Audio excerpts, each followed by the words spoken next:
now we're on to our associate principal, Ms. Shiring. Why I bring Ms. Shiring into this is because she's not only a principal here in the district, but also a parent of 2 children and 2 students in this district. And again, we're working on organization. So I want to get it from a parent's perspective. Sort of what are some of the tools that you use with your kids, maybe some of the tricks that you've learned, both being here in the building and at home, with Microsoft Teams, Edgenuity, eDynamics, and maybe how you've helped organize your kids. We know, I mean, even your kids have kind of stumbled at times, so it's not a perfect system, we understand. But through those, after being stumbling, kind of what are some of what have you learned within that process? So one of the big lessons I learned right out of the gate was my kids aren't as good at computers as right. I had been led either as the guidance to counselor. believe in, just because they're born in a generation where computers are basically given to them at birth. They really did not know how to navigate through the systems, and worse yet, they did not know how to organize themselves. Right. What I found with my daughter, who is going through the virtual/hybrid model like a number of our kids, is that if she would see the data on Edgenuity that didn't necessarily match up to what was being assigned. And so a couple quick lessons came out of that. And the first part to it was making sure that all avenues of communication were being checked on her part. So it was getting her familiar with going into Teams, signing into the Teams, looking for daily posts, any directions, anything that needed to be changed, general announcements, things of the such that the teachers wanted to communicate. And from there, then determining what her assignments were. The next level of frustration we then ran into from that was her jumping back and forth from Teams to the Edgenuity platform. Right. Back it's a little and forth. Confusing. Right, so like many of our students, that became very frustrating for her. She was forgetting something in one area or the other. So we went back to more of the old-fashioned model of writing the stuff down.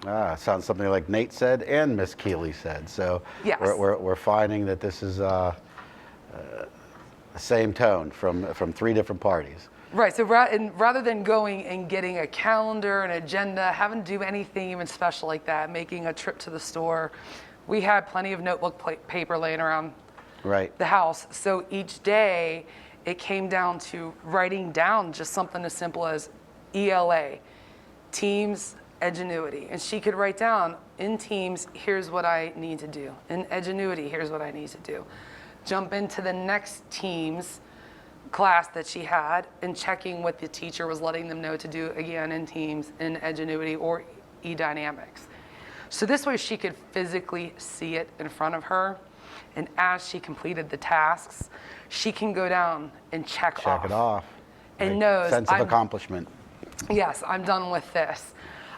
What's harder for my student, that's my son that's in 8th grade, is getting this communication piece opened up. And I'm trying to impress upon him how important being able to go into Outlook. You don't need to know the teacher's email address. You need to know your teacher's name. And simply typing that in the To section, clicking on it. So in order to, if you want to get in touch with the teacher, you just have to know the name. You go on To, and if you're typing the last name, his or her email will come up. So that's a great tip. Right, and what he quickly found out was he had about 40, 45 unopened emails over a 3-day period at the very beginning that he was not paying attention to.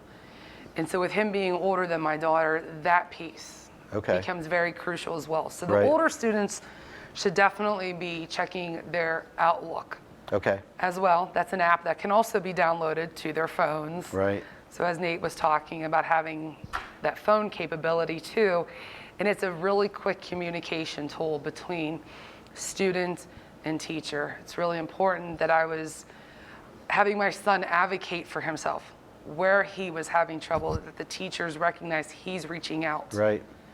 And that's something that'll be an important skill as the kids move through high school. Right. Yeah, so take the time. What I hear is, and I've heard from all 3, is 1, kind of breathe deep before the day, take your time, organize your day. It will simplify it, organize it, and you'll know what your task is in. Because when you're looking at it at first, it's coming at you from all sides. You know, it feels like that at least. Once you kind of go, then I just said, as your daughter did, she can kind of chalk one out. I did that. You can kind of see the pile get smaller every day. And the last one I'm hearing from everybody, and it's funny that everyone said that, is communicate. You know, your teachers want to hear from you. The other thing is kind of what I've heard from teachers is please read every day their post, what they're asking for. We're getting questions from kids like, what do we do? When it's written right there for you, to kind of what this step is that they need to take. And then if you're still having problems, talk to that teacher. Kids, you won't get a response all the time, as you heard Nate say, right away, because teachers will be teaching. They're not ignoring you. You kind of have to wait to their open period in that day where they can get back, or even after school, some will get back to you.